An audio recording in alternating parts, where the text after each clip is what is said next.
Live. Everywhere. On netrootsradio.com.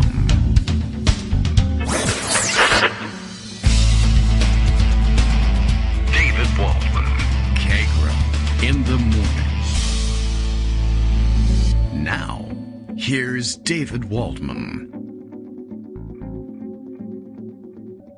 Okay, what the hell's going on around here? Hey, good morning, everybody. Things are in disarray, to say the very least. Of course, the high schooler on the way out the door today, and by on the way out the door, I mean when he woke up this morning with, a few minutes to go before the bus was supposed to leave, he announced, oh yeah, we have we got a lab today. We're going to need batteries. I need, like 4 D batteries. Like D battery is not really a thing that's around the house very often these days anymore. Most of the batteries in the house, AA, AAA perhaps, a lot of lithium batteries. We have some, but where are they? They're packed away in a box. And, his habit, and I'm sure he would love to know that I'm telling you all about it. His habit is, to wake up, about 30 seconds before it's time to leave for the bus and figure everything's going to be A-okay, because somebody, magic elves, stayed up overnight to make sure that lunch was ready, breakfast was, stuff was laid out for breakfast, vitamins ready to go, bag packed, all that sort of stuff.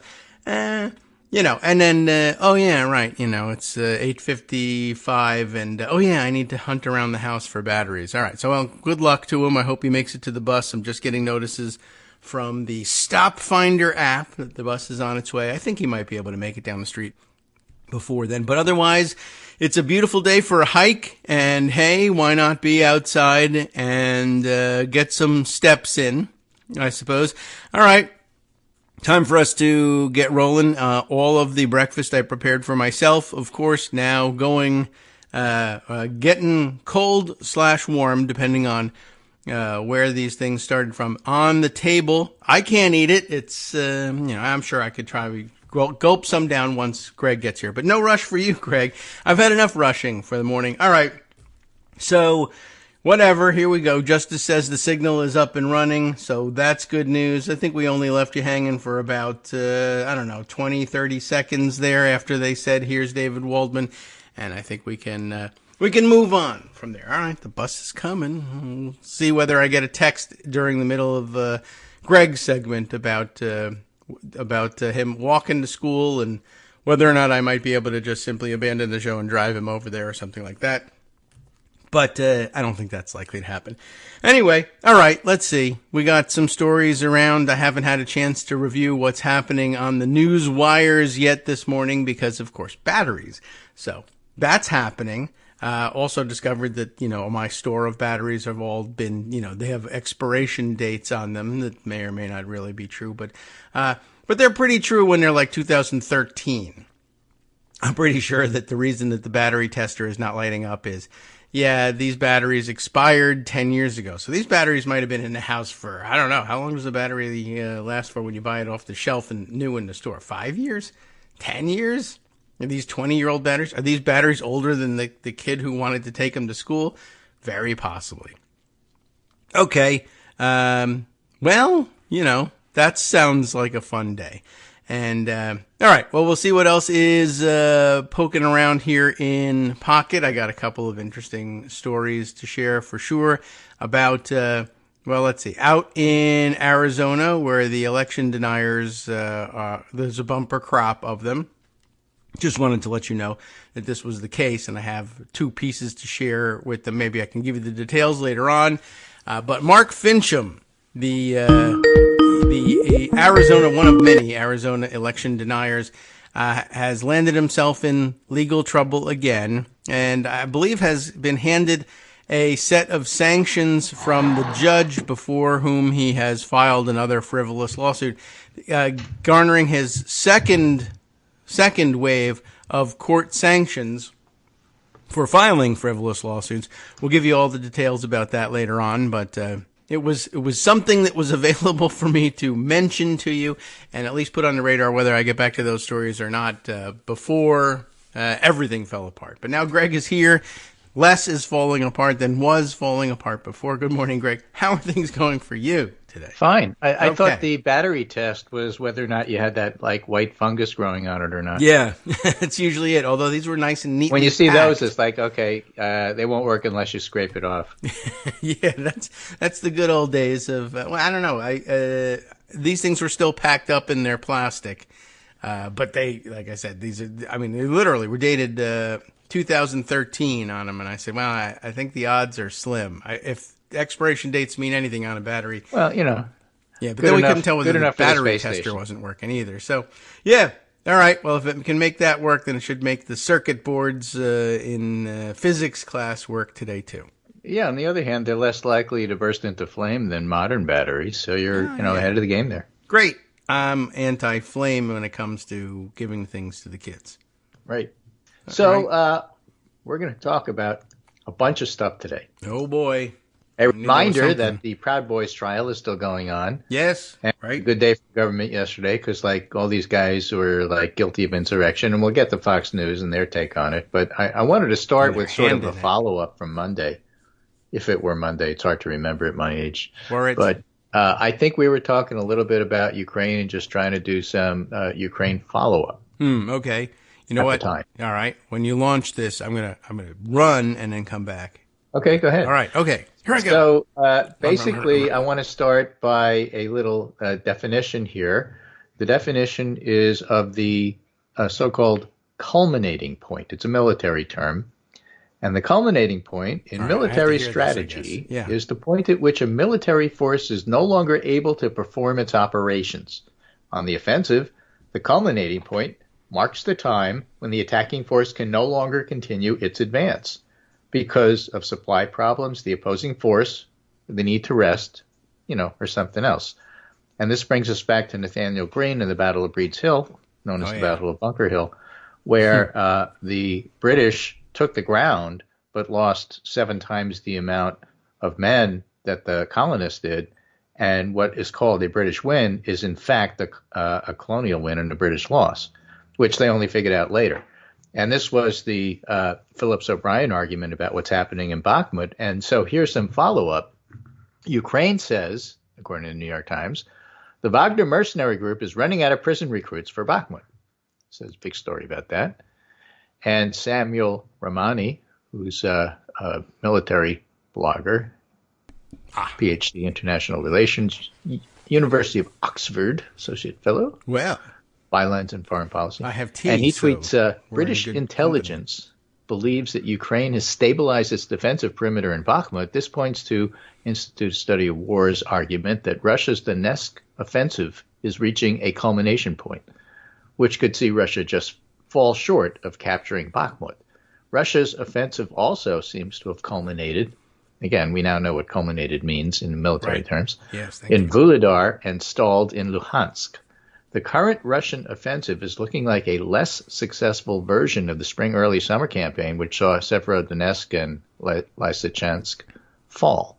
So losing more men and getting less for it, and you can't keep doing that forever. You eventually, destroy your force. And so that's why, on the one hand, when the Western press describes Russia as advancing on Bakhmut, that's not the full story. Mm-hmm. And that's why when the military bloggers analyze it, they say, look, you're missing the point here.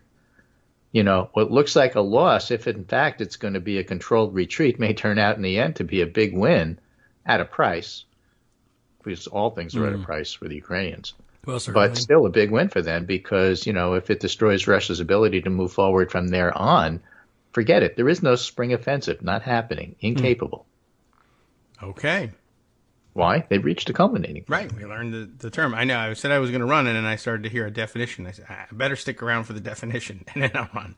Oh, so you never got it? No, I got it. I got the definition. I stayed. I was like, this is more important than getting the tea and the water here. Yeah, putting so I listened out of those batteries. Yeah, right. I know that could burst out at any minute. Okay, so all right, the advancement on Bach, and is that a new pronunciation of it now? Bakhmut? Are we? I don't know. How else would you? I don't know. I feel like I don't know whether we had the same. I don't know. Maybe we did, maybe not. I don't know. Although it did make me say, no. No, we're saying the same thing. It's just that my sinus is cleared up. Bakhmut. Okay. Yeah, well, we got some other words to say, too. So one of the things we want to say is Zeitenwende. What? The notion of Zeitenwende, a major turning point. It's not just Germany anymore that's dealing with this. That's Germany going from pacifism to let's support the war in Ukraine to build up the military so we can do these things. Is that the word? The notion of a Zeitenwende, a major turning point, is not just German anymore. Putin's war has become a Zeitenwende for all of Europe, writes Bill Kristol and Jeffrey Gedman. Now, Bill Kristol, Yeah. Didn't know he spoke German. Jeffrey Gedman, I think, was a former Bush ambassador or semi-ambassador or unofficial ambassador to Germany.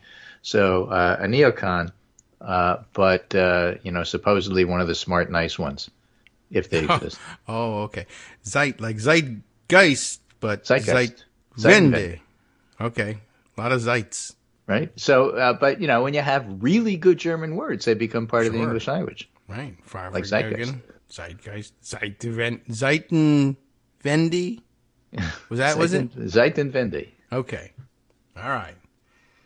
Zeitenfarvergnügen. Is that about to That's got to be so, right? Yes. There it is. Look at my screen is lit up with the word. That was very nice. Okay. All right. Here's a brief report from a just-concluded trip to Europe where we had private and candid discussions in Prague and Berlin with Czechs, Germans, but also Finns, Danes, Lithuanians, Poles, Belarusians, Slovaks, Romanians, and Ukrainians. Everybody, all of them have been threatened by Russia. But not the Irish. In the past. Well, yeah, they're further away. Yeah, okay. Okay. That's an old line from Blazing Saddles. Oh, yes, all right. Okay, it takes me a while. All right. Anyway, it's worth saying that the people with whom we spoke were, admittedly, pretty much all of a pro-Ukrainian and pro-American bent. So take our conclusions with that caveat, but consider also that our interlocutors thought Europe's pro-Putin and anti-American lobby was on the defense and shrinking, and consider more fundamentally is Zeitenwende, the idea that we are at a major transformational turning point. And it's not just Germany. Europe as a whole. Yesterday's Europe, say from 1991 through 2021, was a Europe of peace and plenty, allergy to conflict, high of somewhat fuzzy and fanciful hopes, ultimately of a certain amount of evasion and complacency, malignant nationalism in the Balkans, Saddam Hussein's war. These problems were seen as anomalies, final gasps of a geostrategic hard power past, solved relatively quickly. It was easy because all we had to do is rely on America to do it. Okay. Yeah. That fat and happy Europe, a Europe whole and free and at peace that was going to stay that way, was a big accomplishment. But that ended on February 24th, 2022 with Russia's full-scale invasion of Ukraine. Yeah. Well, that'll do it. I mean, wasn't good signs from Brexit. Truly, right. But hot war. Yeah, I think they didn't think that was the full-scale character of the war. Its brutality in every respect has proved more bracing than those countless transatlantic seminars on how much of a nation's GDP should be spent on defense. The largest land war in Europe since 1945 has been more than a wake-up call. It's been an alarm bell, and it continues to ring every day. And so, they talk about refugees and how close the war feels to them. And, of course, for Nordics and Balts, the threat is even closer. Which brings us back to Ukraine. There's a clear sense in Europe that a clock is now ticking. There's an urgency and understanding. We must finally give the Ukrainians the weapons they need for victory this year. Remember, these are neocons. This broad European Zeitenwende won't be easy, but the new frontline European nations are looking ahead. They see a need and opportunity for new structures that can protect European democracies for years to come. If you will, you can just step back and say, look, this is a strengthening of NATO, which was long overdue. And, completely counter what Trump wanted. Yes. That European future can and must be in the spirit of what Zelensky says and stands for. Europe's future is not in the spirit of Orban or of Schroeder, and certainly not of Putin. Gerhard Schroeder is the German ex-chancellor who serves or served on the board of all of the gas and oil and energy companies for Russia. Right. And yes, basically, okay. whatever they want to do is fine with me. I'm a good friend of Putin's, bad. And that's he's persona non grata these days in Germany. Okay. That's only one word in Germany, by the way. Yeah. Well, all of what my discussion to this piece, which is in the Bulwark, Yes. it's one word in German. That's right. The entire article is like one word in German. It's exactly, and yeah, it's. But it's a great word. It's a challenge, right? Yeah, and if we could just adopt it into the English language, would be The way they do it is like really that cool. much more colorful. Okay. Anyway, so there's that, and I did want to mention that because we had talked about it a little bit. But let's get back to politics here. Just Now, regular stuff. I don't know if you can mention the National Review without saying the Conservative National Review. I try not to. But the Conservative National Review, this is Charles C.W. Cook, an author who I rarely agree with on anything, but sort of have to agree with here. January 6th happened because Trump lost, lied about it, tried to use the 12th Amendment and Electoral Count Act to stage a coup, then said about convincing a lot of people he had been wrong. Scour all the footage you'd like, Tucker Carlson. That'll stay true. Yes. So he wrote a piece with the subheading, Tucker Carlson's supposed expose doesn't change this fact. And in fact, that's true. Doesn't change that fact. Yeah. Okay. Oh, I see it now. Here. There it is. Here's Aaron Blake writing in the Washington Post, 3 early takeaways from the new Dominion Fox lawsuit documents, because a bunch of them dropped last night. Oh. Basically saying, look, we hate Trump. We hate all of this. It's terrible. It's horrible. But let's just do what we're doing anyway. Oh. According to Aaron Blake, Fox was a hotbed of backbiting, and its vaunted news division wasn't as neutral as it claimed to be. You know, it's funny because I wrote a whole rant about that on Twitter this morning. Like, who is surprised that Fox turns out to have had a finger on the scale at all times, even in the news division? Why are so-called savvy political reporters pretending that they're surprised by this new revelation? It's crazy. That's not very savvy either. I mean, this is like, hey, guess what? The bloggers are right about Iraq in 2003. And we were right about Fox News, but it's going to take regular reporters about 8 years to admit that that's the case. And then when they do, they'll say, oh, it was all conventional wisdom at the time. Yeah, sure. Everybody knew the Iraq war was here bad they idea. are pretending to be surprised at the moment. Okay. That is odd. I mean, I know they've had their defenders, but I mean, what were you defending if this is a surprise to you? Tuesday brought yet more documents in Dominion Voting Systems' high-stakes lawsuit against Fox News over Fox's handling of claims that Dominion's voting machines helped rig the 2020 election. The documents came after Dominion recently detailed how Fox executives and hosts privately derided the stolen election claims. After the documents were released Tuesday, that would be yesterday, Fox accused Dominion of distortions and misinformation in their PR campaign to smear Fox News and trample on free speech and freedom of the press. All right. Below some early takeaways from the new documents. Number one, while Fox hosts and executives clearly worried about alienating Trump, it's become abundantly clear it wasn't so much about personal affection as a cold business decision. Well, duh. Okay. Repeatedly in the exhibits and depositions, they're shown deriding Trump. And people are enjoying, throwing this around and saying, hey, Tucker, what about when Trump learns that you think he's a complete jerk and you hate him and you can't wait to get rid of him and so on and so forth? It won't matter because Tucker lies and his audience loves it and it'll make no difference whatsoever to any of them. That's true. And I suppose by now I figure Trump has got to be used to the idea that people are lying to him about whether they like him or not. Carlson, but it doesn't matter to him. We knew previously Carlson had privately warned that Trump could easily destroy us if we play it wrong. What we didn't know is he was speaking in the context of Trump's business ventures, like starting a new network, for example. Someone tells him one part of the bright side, Trump has a pretty low rate of success in his business ventures, and Carlson responded, all of them fail. What he's good at is destroying things. He's the undisputed world champion of that. He could easily destroy us if we play it wrong. It's so obvious. So, yeah, his business venture could fail and still take Fox down. That's true of the Republican Party. He could run as a third-party candidate. It's not like he would win. That's not the point. The point is, if he did it, to destroy the Republican Party, which he could well do. Well, guess now we all have to decide. Yeah, I well, mean, do we I'm over it, secretly don't get want me that wrong. to happen? Well, I mean, I openly want that to happen, but I mean, Sure. I don't know that I necessarily want it to happen through a But third the point party, is, 'cause you that's always- succeed not by succeeding in the traditional sense. Yes, like Don't treat him Bakhmut. like a bull moose politician who's going to try to win as a third party candidate. That's not the goal. Any more yeah. than what's her name, Marianne Williamson running for president is to win. Right. No. Yeah, not so much bull moose as bull, whatever. Here's Crap. your Yeah, that's bullshit. Yeah, exactly. Pretty much. There you go. I knew you could say it. All right. Bull moose.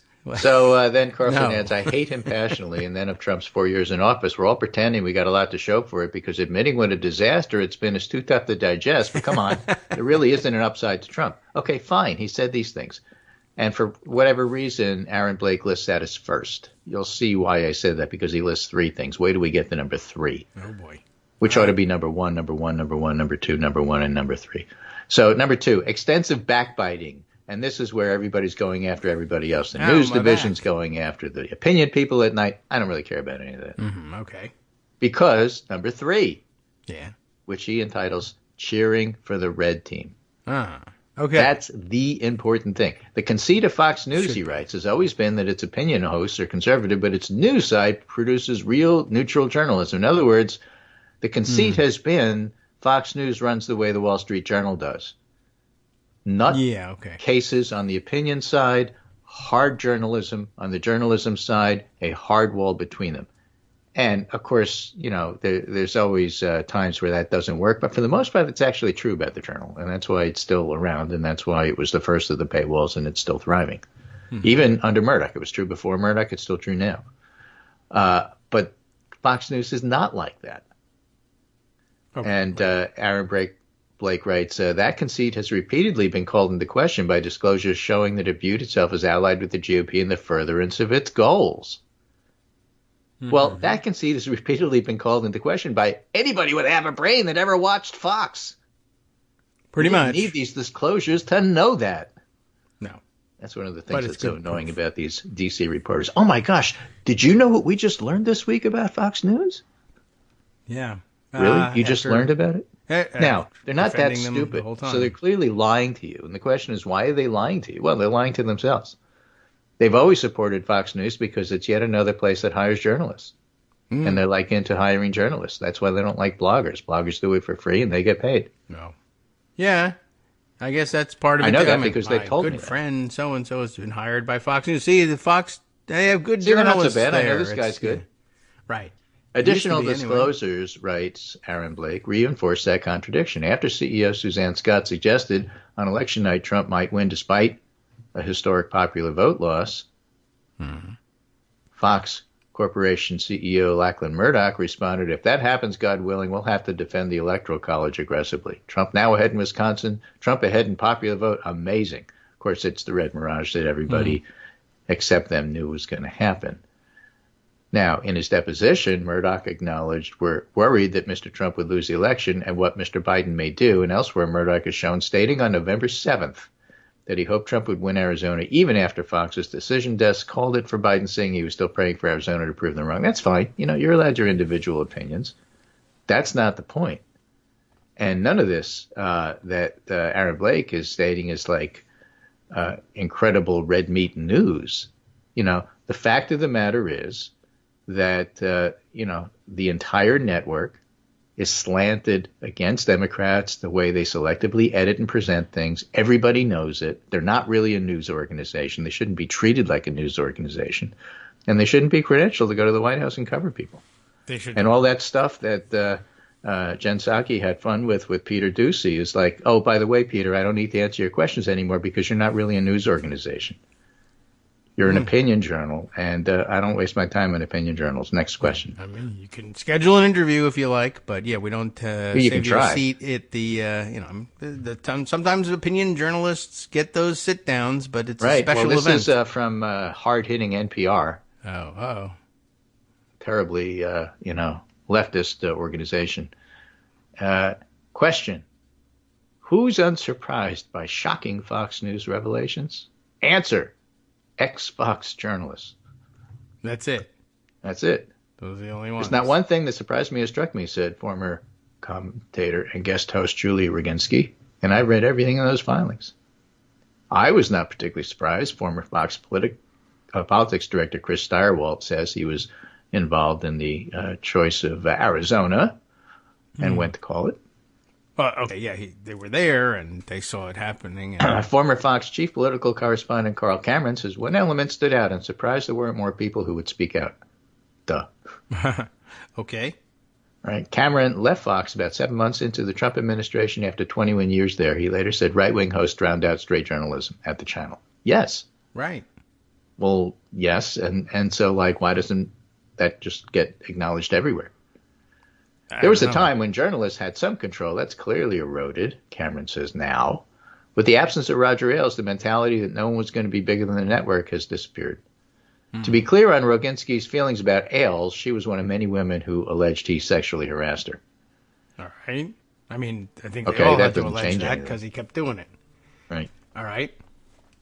Bill O'Reilly stands by the network, of course. Well, what else is he going to do? And in fact, he says the network will keep its core audience of older conservative viewers. They'll stand by their men and women having nowhere else to go. And that's probably true. This is a piece by John Gramlich, who's quoting his own work at Pew Research. After the 2020 election, there was no apparent flight of Republican viewers from Fox News to other conservative outlets. The Spring 21 Pew Journalism Survey found that 62% of Republicans, Fox, 21% Newsmax, 14% OAN. So it didn't matter what Fox did. It didn't matter that Fox called Arizona. It is what it is. Oh, okay. See you after the break. Well, that's interesting. So now they find out after the fact. We panicked and wrote all these emails that are hanging us in court in an effort to stem the flow away from our channel that wasn't happening. Right. All right. Well, yeah, but it's all great. about, dollars. Hi, everybody. It's me, David. Let's change things up from the old fundraising pitch for just a minute and talk instead about how you can be a part of our show. If you've got a smartphone or any other electronic recording device, why not sit down and record a segment for us? Read us an important article and give us your take. Read one of your own original essays, or even just give us your commentary on something you'd like to share that's important to you.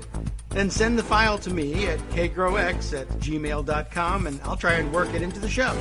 Short segments, a few minutes in length, are easiest to fit in. And of course, I can't always guarantee that I'll be able to play everything, but if you've ever shouted at your radio or TV about something you wish was being covered, here's your chance to change that.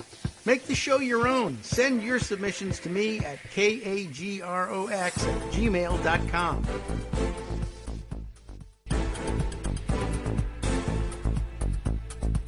All right, welcome back now to the Kagro in the Morning Show here on Netroots Radio. We're all still here. We've run back and picked up coffee and water and everything, and we should have breakfast delivered. Sponsored by DoorDash, something like that. They could kick in a bunch of money and doorbell rings. All right, well, so yeah, we learned that Fox internally panicked about losing an audience share and wrote down all the incriminating evidence against themselves, and then didn't lose that audience share. So the only thing we got out of it is, that T-shirt. I kept my audience share, and all I got out of it was this T-shirt, which has all my incriminating evidence on it. Right. Well, okay. I mean, they're not great at the whole business thing, as it turns out. As it turns out. So, awesome. What happened in the last couple of days is that, as you may recall, spineless jellyfish Kevin McCarthy, who hasn't announced it because he himself is tantamount to traitorous activity, gave Tucker Carlson footage from the January 6th insurrection so Carlson could play it on his show and claim that it was just a walk in the park, peaceful. Those slaves really were the happiest, contented folks. They wanted to be where they were. And so he selectively showed some nonviolent stuff.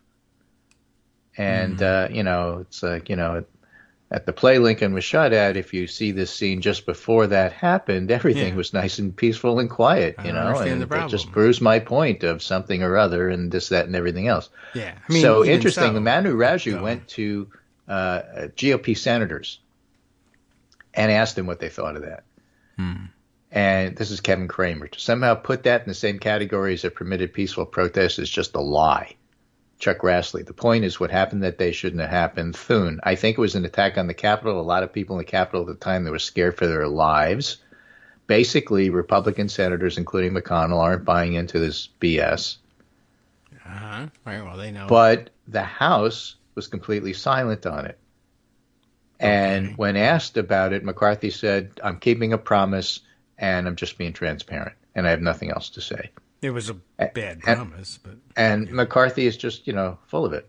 Yeah. So that's dumb. Senate Republicans said, this is Todd Swillage tweeting, Tucker Carlson's January 6th rewrite full of lies, bullshit, and it was an insurrection. I can say bullshit because that was a quote from a senator.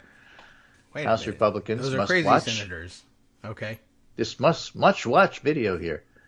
U.S. Capitol Police Chief rips into Tucker Carlson over offensive use of January 6 footage. The program conveniently cherry-picked from the calmer moments of our 41,000 hours of video. And as Igor Bobek points out, I don't think I've ever seen McConnell call out Fox News before. Schumer and McConnell were both aligned on this. I was invited on Tucker Carlson's show, said Chuck Schumer. I will agree to go on after Carlson admits to his viewers live on air that he's been lying to them about the 2020 election and about what happened on January 6th. Okay. So as I said the other day, the idea that, look, Fox News just lies to people is just like, this is now conventional wisdom. It's just there. Yeah, anytime you ever mention Fox, the liars. Good. Right. And Igor Bobek writes in incredible gaggle with McCarthy just now, in which he said he doesn't regret giving Carlson Capitol security footage citing transparency. He refused to answer questions about Carlson downplaying the riot, claiming he didn't see the program. Oh. So sure, I gave him all this ammunition. I didn't see what he did with it afterwards. Why are you asking me about it? I was wondering, where's that? I thought all the senators would say, I didn't see it. That's what they usually do. They didn't. They said, I saw it. It was terrible. So McCarthy is the one using McCarthy is the one saying, I didn't see it. You can't ask me about Trump's tweets. I haven't seen them. Right. I mean, that's the usual play. That's funny. All right. So now he says he didn't see it. All Kevin, right. you're like 4 years behind the times. You can't use that anymore. I'm not supposed to. It's not going to work. Not on this, where you gave him the footage. I mean, I guess I'm a busy guy. I gave it to him because I didn't have time to watch it, and now I still don't have time to watch it. I guess you could make a plausible excuse, but no. And in fact, I'm surprised that he even bothered showing any footage, even with people in it. I would have been looking for footage where the cameras showed that the hallway was empty and just said nobody was there. I don't know why he even bothered to show non-violent trespassing, which is still what it was. And they had to smash the window to get in there, so, come on. Anyway. Now, Brandy Buckman, who's now writing for Empty Wheel. Yes. Had this tweet just to give you an idea of how this is supposed to go down for Republicans, but isn't going to work. Roger Roots, who is a lawyer for Dominic Pizzola. Okay, he's one of the Proud Boys. As the defendant, now calls for a motion for mistrial in light of the January 6th video footage that Tucker Carlson aired on his program last night. Prosecutors wanted Roots to specifically ID what video released that he thinks the government is withholding. Judge Kelly knows the jury's waiting and doesn't wish to spend any more time in this request. And we're back from break, and we'll go on with the trial. So it didn't go anywhere, but I'm just saying, the blocking and making trouble for the trial is part and parcel of why Kevin McCarthy did that. He did it with knowledge. I see. Carlson did it with knowledge. This is what they were hoping for. It's no accident that they used the fact of the video as a method of, they could have called it a mistrial because they're claiming the government was withholding film.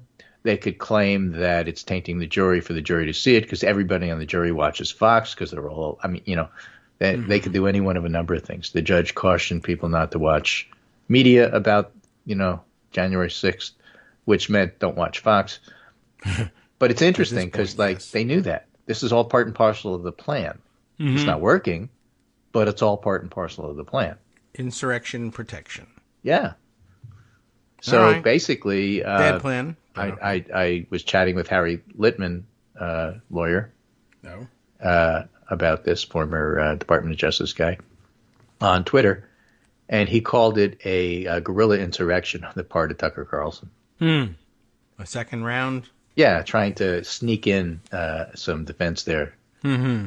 And Right. it didn't work, but, that again, they know exactly what they're doing. This is no accident. Well, okay. They know what they think they're doing. They know what they're trying to do. Yeah, okay.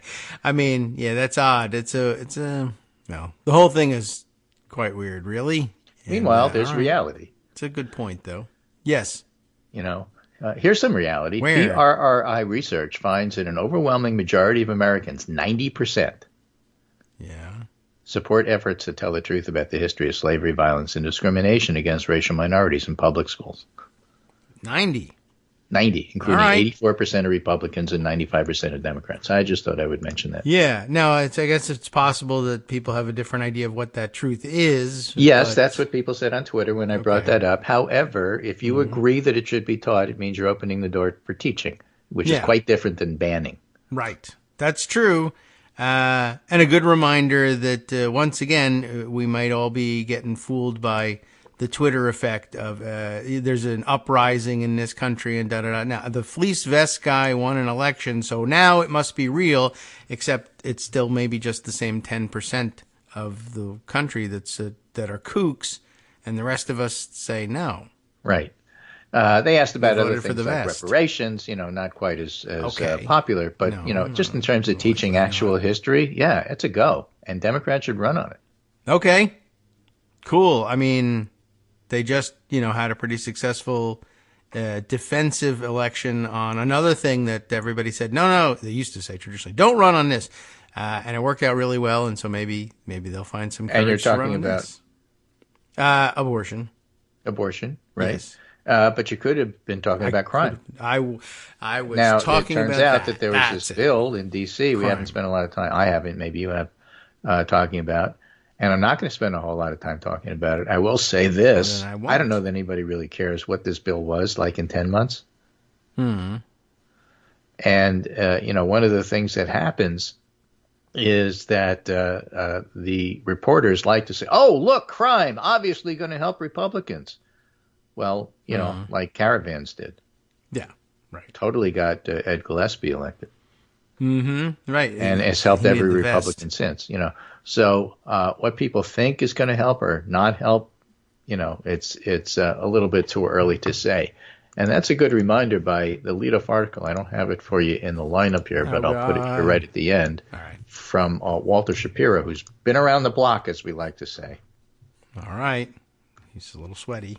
Right? There's the difference between a Pinky and a Spalding. So, how not to predict the 2024 election. Okay. A guide to common misconceptions you'll read about the GOP primary. So just keep all of this in mind. And it's under the subheading of wrong. Oh, yeah. It says it right here. Okay, excellent. Wrong. Every new national John poll is McLaughlin. overhyped with such headlines as Florida Governor Ron DeSantis loses lead to Donald Trump. Republican insiders brood about certain former presidents. GOP grapples with how to control Trump again. A political profile in New Hampshire Governor Chris Sununu featured the cover line, Washington's favorite Republican is making all the right moves. Once again, political reporters and campaign analysts are making their traditional quadrennial mistake, getting too far ahead of the story in their eagerness to handicap the presidential race. As Tom Rath, former New Hampshire Attorney General, who's been advising GOP presidential candidates since the 80s, said to me, reporters want to run the horse race before the horses are even in the starting gate. There's a lot more to unfold here. That's why polling's worthless.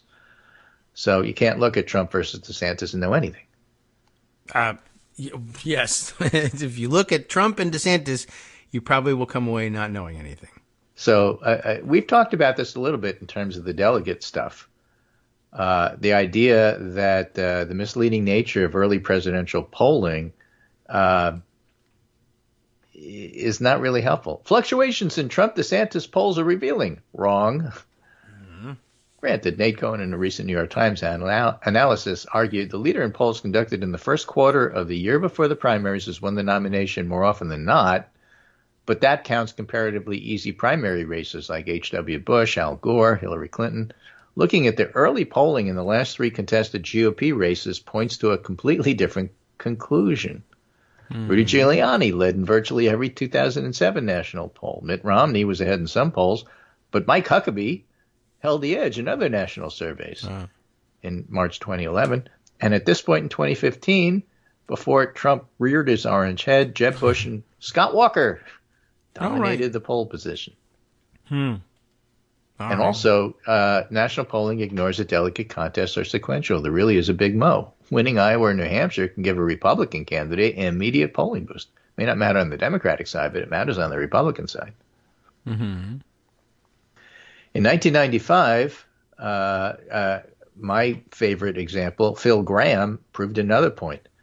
The money chase is what to watch, say these savvy insiders. Wrong. Phil Gramm confidently declared, I have the most reliable friend you can have in American politics, and that's money. I mean, it's pretty good. Phil Gramm dropped out after Iowa. Yeah. Great for leadership. In 2015, Jeb Bush was the richest guy. His super PAC blew through $118 million, while his campaign spent another $34. And, of course, Democrat Michael Bloomberg squandered a stunning $1.1 billion of his own money in just 3 months. He ran for president. Now I remember. Right. So money's everything except when it's nothing. Well, it's great in leadership races in the inside game. But yeah, okay, that's interesting. It's not, it's certainly not the predictor that it is. How about this one? The GOP race will be decided on Fox News. Wrong. Oh. Semaphore reported last week that Trump's suddenly facing a soft ban on Fox News, which is giving time to DeSantis and Nikki Haley. Steve Bannon, speaking at CPAC, we went over this, attacked the owner of Fox News, saying, Murdoch, you've deemed Trump's not going to be president. We've deemed you're not going to have a network. So it's a common mistake for reporters to overhype the importance of cable TV for most voters. The fact is most voters don't watch cable TV. Even as its last fragments of journalistic credibility were vanishing in revelations from the Dominion voting systems case, Fox News was burbling about its TV ratings. The Tucker Carlson right-wing megaphone network bragged it averaged 1.4 million total viewers in February, 2.3 million in prime time. 30 million Republicans voted in 2016 presidential primary. That's the reason it's not so interesting. Okay. Right. So as a result, it's safe to assume 27 million of those GOP stalwarts are not watching Fox News on a given evening. And they have no idea what Tucker Carlson or Sean Hannity are saying.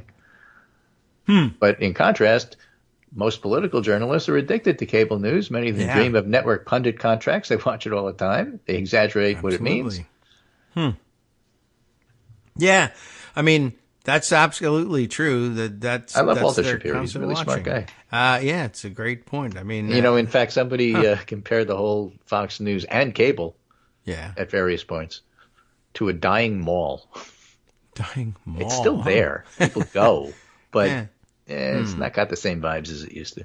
That's true. I don't know where you're going to get Mrs. Fields cookies, but it's got to be around. But interesting. The Iowa caucuses are toast. Okay. Are they? Maybe for the Democrats. Oh, yes. But for the GOP, it's always going to begin in Iowa.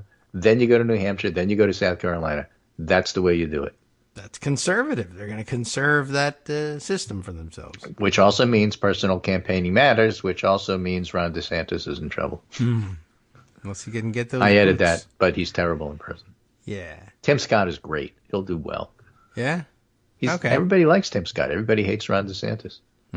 I mean, to know Tim Scott is to like him. It's not Rick Scott. Tim Scott. Yeah. Rick Scott would do terrible.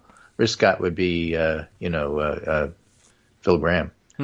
But Tim Scott is very personable. People like Tim Scott. All right. Ron DeSantis, not so much. Yeah, well, okay. They got to go to Iowa in the cold. Yeah. Man. And then 2016 all over again for the GOP. Wrong. Oh, okay. Is someone saying that? I don't know. In 2020, what'll happen is that there'll be too many delegates. We went over this from Henry Olson's point of view. And then Trump will just, get the lion's share, and that's the end of it. Okay. All right. But in 2020, 60% of the convention delegates were chosen in winner-take-all primaries.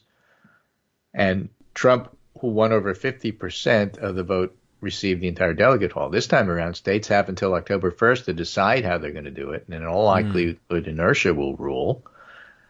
As Josh Putnam theorizes in a recent blog on his website, Josh Putnam's a real good person to follow, a political scientist who just enjoys and loves and specializes in the minutia of how primaries are determined state by state. If decision makers and state parties across the country can't see a clear advantage to an allocation change one way or the other, then they'll just leave it the way it was in 2020. But who benefits from that system? Not necessarily Trump. DeSantis or another candidate could unify the anti-Trump vote, and they could, get some of the early vote there. So in an interview, Putnam said, I think the minutia of the delegate allocation rules are likely to be a red herring in understanding 2024. It was key for Barack Obama when he was running against Hillary. Yes. But since then, rules have changed, as rules are wont to do. Yeah. And so it's not the same thing anymore. More important in Putnam's view is the number of states on the Republican side that may decide to abandon primaries for caucuses, which are much more likely to be dominated by right-wing activists.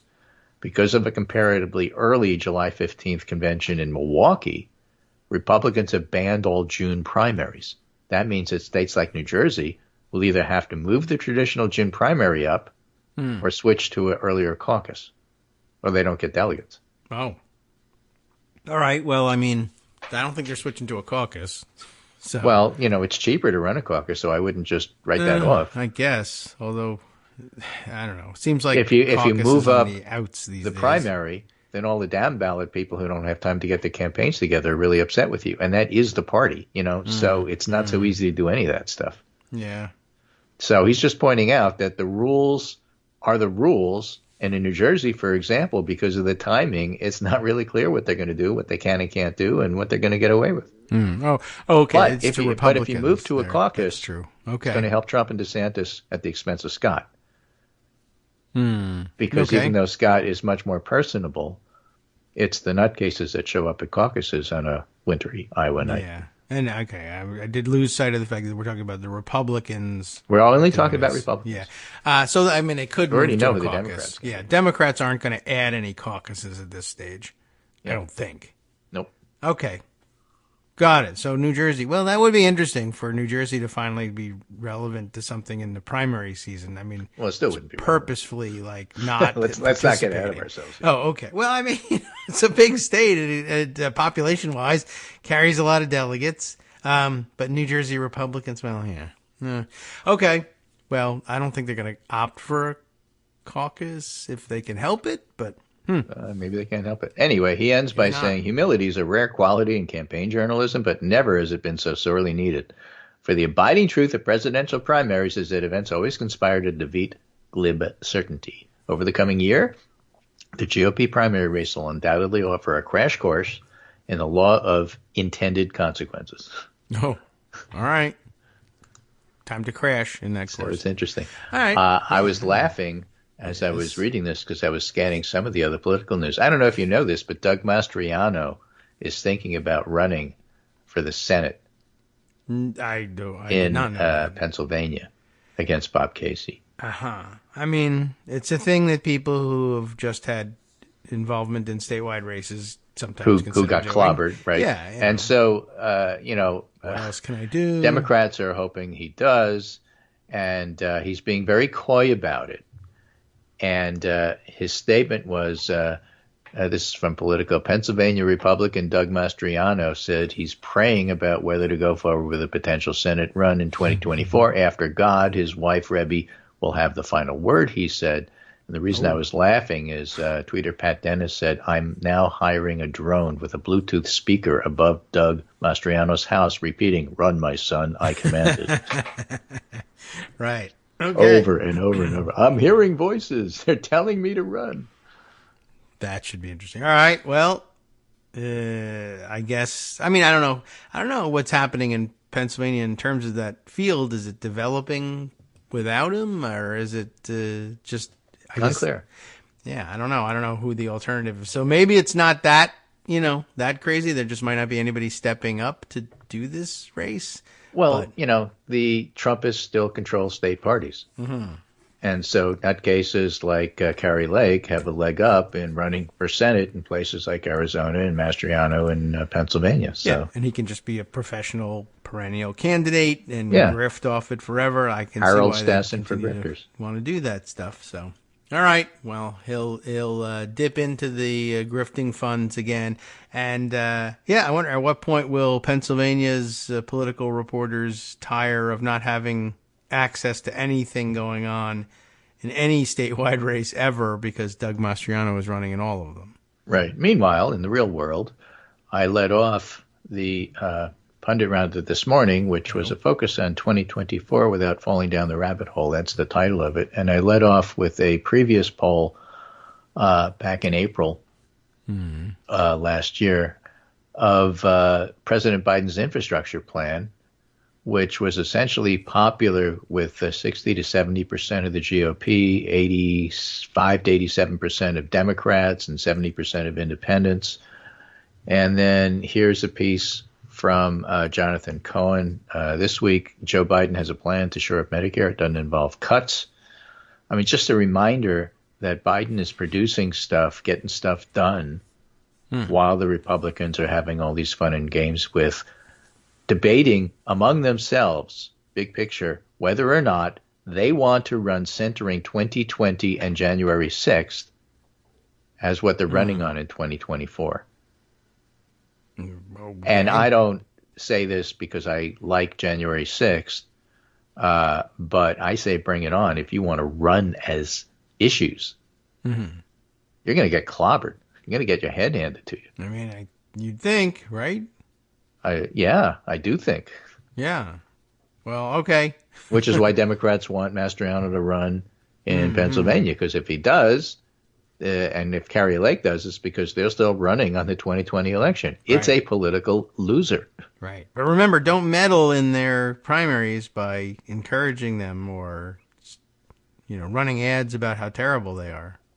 Right. Meanwhile, this is a piece from The Hill. Biden sees surge in Democratic backing for 2024 run with support highest among the young. Okay. 71% of Democratic voters said Biden should carry the party's banner, up from 58% in an Emerson College poll. Support for Biden to run for a second term is highest among 18 to 34-year-old Democratic voters, with 85% of the group saying he should run again. Gee, I wonder if student loans should be something he should try and tackle. That's really difficult because people who didn't go to college will say, gee, you shouldn't do that. Will they, though? 85% of the group says he should run again. Okay. He's too old. 85% of 18 to 34-year-olds say he should run again. I'm just saying. Yeah, well, they know they're all planning to live to like 200, so maybe 80 isn't that old to them. 72% of 35 to 49-year-olds want him to run. 50 to 64-year-olds, 61% say so. 67% of Democrats 65 and older say so. 33% said it should be someone else. That's not bad. I think there was a poll out showing him running against Marianne Williamson where he gets 77, she gets 4. Okay, well, 4. Congratulations. Yeah, and people looked at that and say, oh, my God, a third of them want somebody else. Chill. All right. Well, but 4, that's people big for her. People always want perfection, but when you actually give head-to-head comparisons, this is what you get. And that's why, Biden definitely positively has flaws, ain't perfect, not even close to it, so on and so forth.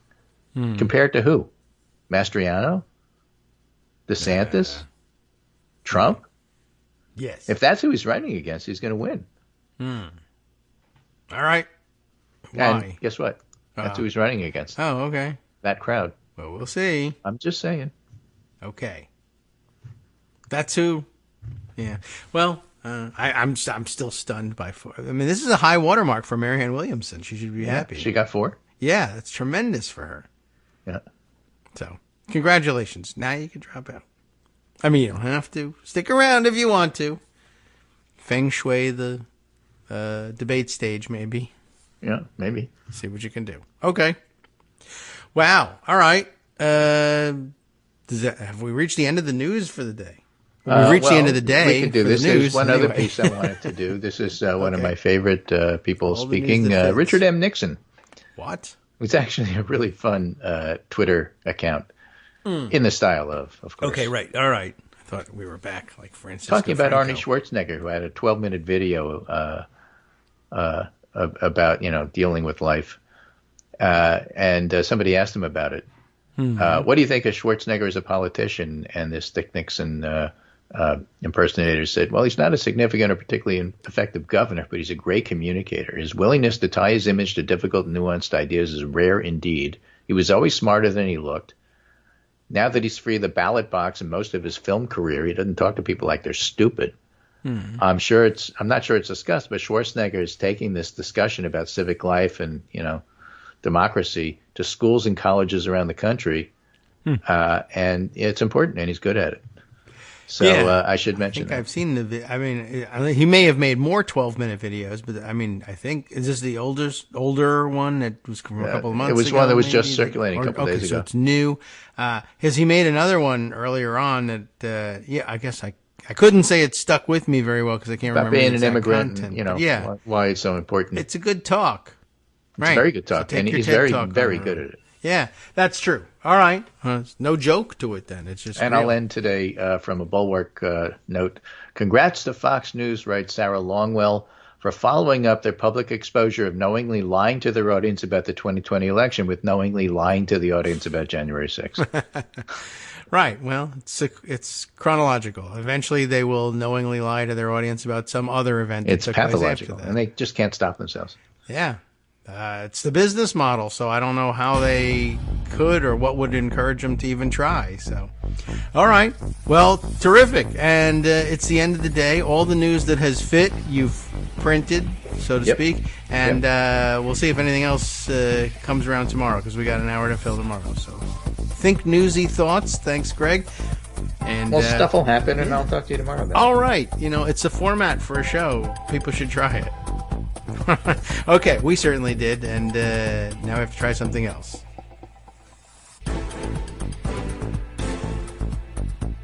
All right, welcome back now to the Kagro in the Morning Show here on Netroots Radio. Yeah, okay, so I see that there's a new, I guess it's a new speech from Schwarzenegger. I hadn't realized that was the case, but he did put one out several months ago that I thought was really profound, and I think, the one, as Greg said, about being an immigrant and living the American dream kind of thing. But I guess he's got a new one out, and this is just his new habit now, which is a great habit because really, I was impressed by his last go-round. But I see, Walter Einenkel has covered this on the front page at Daily Kos. The Governator stuns with a 12-minute speech against fascism that's a must-see. So I guess I will go and see it, but not now. It's a must-see, but if it's going to spend 12 minutes on it, you must do it later after the show is over. But, all right, well, maybe I'll pocket this thing so that you can find it too. Although it is on the front page at Daily Kos. Not everyone necessarily listening to the show gets all of their news or ever goes, I guess. It must be somebody who never goes to Daily Kos for anything, but who still somehow listens to the show. There must be somebody, I guess. I don't know. But I'll take a look at that one. And, maybe I would like to see, I'll have to dig back in the archives. Or maybe he's got his own archives about the various things that he's put out, and then I can figure out which video that was. All right. Well, like I said, I'll take a look around, and I recommend, I guess, we all get caught up on this new one because it is a must-see. It says right here that it's a must-see. So... and it doesn't say he absolutely destroys anybody in particular, but it does say he's very powerful in his delivery. Okay, what else have I got socked away here? Should we go back? I'll give you the details about the story I teased at the beginning because we weren't sure which direction we were going to go as everything was in chaos at the beginning of the show. But I have two pieces, one locally, Tucson Sentinel, and one from MSNBC with a little more analysis to the background of what's going on. And maybe, let's start with the MSNBC one. Steve Bannon usually does a pretty good summation of these things, and Steve Bannon was the one who pointed out that this is actually the second time that Arizona election denier Mark Fincham has been sanctioned for filing frivolous lawsuits about his denialism. Oh my goodness, there's an advertisement rolling, and it's just, MSNBC is one of those sites where if they start to show you a advertising video at the top of the screen and you scroll down to get rid of it, it pops up, at least in my OS, pops up in another window down lower and forces you to keep watching the damn thing. And, well, never mind. It was just not a fun topic that I was watching. So where were we? Yes, prominent GOP election denier faces court sanctions again is the headline. It's parenthetically, it says again. On Steve Bannon's piece for MSNBC, Arizona's Mark Fincham already sanctioned by a court for filing a frivolous election case. And this week it happened again, which I guess speaks to the deterrent factor, the deterrent ability of the court's sanctions system. I mean, he filed a frivolous lawsuit, you sanctioned him, and he went ahead and filed another frivolous lawsuit. He's been sanctioned again. You could ask, I think, legitimately, is our Fincham's learning? And I think that the answer is no. Not really sure why I decided to say it that way, but that's how it came out. So what does Steve Bannon have to say? Let's find out how it came out when Steve Bannon tried to say it.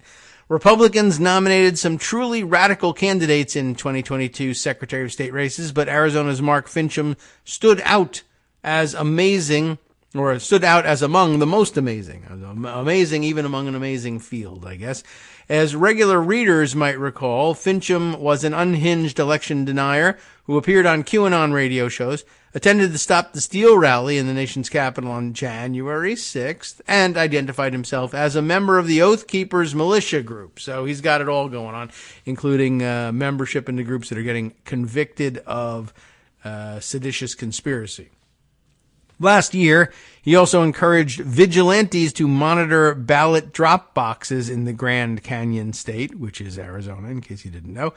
This extremism did not prove to be a winning platform, and the GOP candidate ended up losing by roughly 4 points. But as the public soon learned, Fincham doesn't just deny the results of the 2020 election, he also denied the results of his own election. The Republican filed suit to contest his defeat, hoping a court would order a do-over election. That didn't work out especially well, and a judge dismissed his case as baseless, but as NBC News reported, that wasn't the only thing the judge did. A judge on Monday ordered sanctions against Republican Mark Fincham, the losing candidate in Arizona's Secretary of State race, who challenged the election results in court. In granting the sanctions, Maricopa County Superior Court Judge Melissa Iyer-Julian said Fincham and his attorney, Daniel McCauley III, no relation to Macaulay Culkin the first, I guess, filed their lawsuit, quote, without substantial justification. And that's the sort of thing you like to look for in the legal environment, substantial justification. It's kind of a prerequisite. The judge's order conceded that sanctions should only be awarded in rare cases, before concluding that Fincham's lawsuit really was groundless and not brought in good faith. At this point, I know what some readers are probably thinking. Didn't this already happen? You're asking. I distinctly remember Fincham already facing court sanctions. You're right. But that was an entirely different case. Last year, the Arizona Republican also filed a rather outlandish case, hoping to prevent Maricopa and Pima counties from using electronic election equipment. A federal judge evaluated the complaint, found it ridiculous, dismissed the case, and sanctioned Fincham and his allies for filing a frivolous case. Yesterday's order meant the former GOP candidate was hit with sanctions again. Fincham can at least take some comfort in knowing he has quite a bit of company. Among the Republicans who've also recently faced court sanctions for filing lawsuits without merit are Donald Trump's legal team and Arizona's own Kari Lake, among others. Given the relevant details, this is encouraging. Courts should certainly exercise great caution before discouraging worthwhile litigation, but there's also value, not much, I guess, in punishing those who clog the courts with cases filed in bad faith. Perhaps they need to extract more value from punishing those who clog the courts with cases filed in bad faith, because the deterrent value of the first set of sanctions appears to have been about zero. Revisiting our earlier coverage, which is linked herein, American courtrooms are not supposed to be abused by politicians filing frivolous cases in pursuit of partisan theatrics. The judiciary is not a toy. There is a reasonable expectation that all litigation, even if ultimately unsuccessful, has at least some merit. And when attorneys file performative cases in pursuit of scoring political points, it's also reasonable to expect them to pay a price. All right, that's all true. Good commentary on the situation. The on-the-ground reporting on it, let's see if that gives us any further insight into what was actually happening here. Well, let's see if we can get it to open. Is this? Oh, I have two versions of the previous article still open. Here we go. Mark Fincham sanctioned in, quote, groundless lawsuit to overturn the 2022 election. This, again, Tucson Sentinel. Jared MacDonald Evoy is the name of the writer of the piece, although it identifies him as Arizona Mirror. So maybe that's his outlet, and the Tucson Sentinel is just picking it up.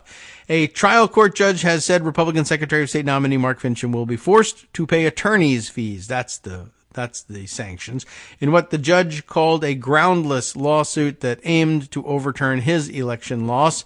Fincham challenged his loss to Adrian Fontes, who won by about, in this telling of it, 5 percentage points, more than 120,000 votes, if you want it in raw terms. Fincham said his Democratic opponent only won because of a massive election malfeasance scheme of some kind, I guess, and it has to be massive enough indeed to overcome 120,000 vote difference in the count. This malfeasance, he alleges, came at the hands of Maricopa County and then Secretary of State Katie Hobbs, though he provided no evidence that anything affected the election outcome. And that's one of the things that's like really super important in court cases. Have you got any evidence? What, me? No. But I can file my case just the same. I mean, I can file anything, right? Yes, but we can fine you for it. Oh, all right. Well, he wanted his election loss to Fontes overturned, a statewide hand recount of all the ballots, and a court order that the Attorney General investigate Hobbs, who was elected governor in the same election, for what he claimed was self-dealing and threatening public officials. There should be a mandatory court order forcing the Attorney General to investigate these imaginary charges that I just made up. Maricopa County Superior Court Judge Melissa Julian, they got rid of the middle or perhaps maiden name for that. I imagine we no longer use the term. Is there a more neutral word for what we used to call maiden name, which was pretty, outdated and, stupid term to begin with? But okay. Well, anyway, if anybody knows a better term for it, let me know. But at any rate, you will know her as Superior Court Judge Melissa Julian to you. Thank you very much. And she said it was, of course, the case brought in bad faith, as many of the claims brought by Fincham would not have materially affected the outcome of his election, even if they were true.